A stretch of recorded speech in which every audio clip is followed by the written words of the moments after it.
Question है 13.4 के question में कौन सा क्वेश्चन है? 9 क्वेश्चन में हमारा दिया हुआ है कि एक बेलन है और बेलन के एक अंदर एक गोला है जो दोनों को छोर को स्पर्श कर रहा है। जब दोनों छोर को स्पर्श कर रहा है इसका मतलब ये हुआ कि जो मेरा गोला का जो व्यास होगा तो बेलन की ऊंचाई का मतलब क्या होगा? बराबर होगा नहीं होगा? तो जब अध्ययन करो ना, ये तुम्हारा हाइट हो गया, क्या हो गया? व्यास। हमको इसमें फाइंड आउट क्या करना है? गोला का क्षेत्रफल क्या होगा, दूसरा है कि बेलन क्षेत्रफल क्या होगा, और तीसरा क्या है कि गोला का क्षेत्रफल और बेलन क्षेत्रफल दोनों के अनुपात क्या होगा।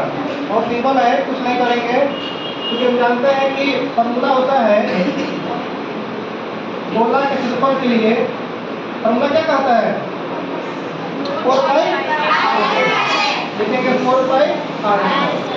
इस क्वेश्चन में ना कोई त्रिज्या दिया हुआ है ना कोई ऊंचाई दिया हुआ है, बस केवल फॉर्मूला के रूप में इसको केवल व्यक्त करना है।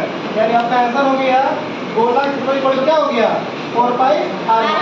यही आपका आंसर हो गया। ठीक है, समझ सकते ना? एक और देखो, सेकंड सॉल्यूशन करने से पहले ये जानो कि क्वेश्चन में कह चुका है कि जो मेरा बेलन है, बेलन के अंदर जो है गोला है। अब क्वेश्चन में भी कह दिया हुआ है कि जो बेलन के अंदर जो गोला है दोनों छोर को स्पर्श कर रहा है। स्पर्श करने का मतलब ये हुआ कि इसका जो व्यास होगा ऊंचाई के क्या होगा? बराबर। ऊंचाई जो होगा ना किसका होगा? व्यास के। अब बताओ व्यास का फॉर्मूला क्या कहता है? फॉर्मूला क्या होता है? 2r।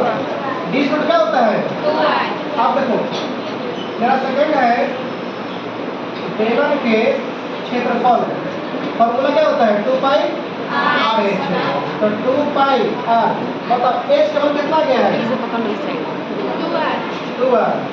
बोला करो कितना बोला कितना हुआ? 4 पाई r गुना कितना हो गया?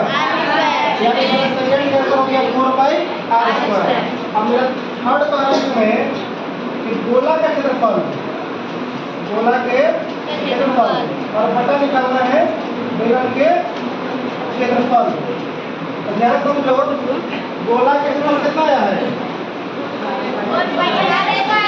4 पाई और बेलन क्या आया है? 4 पाई। दोनों पढ़ गया, 1/1 अनुपात कितना आया? और सबका समय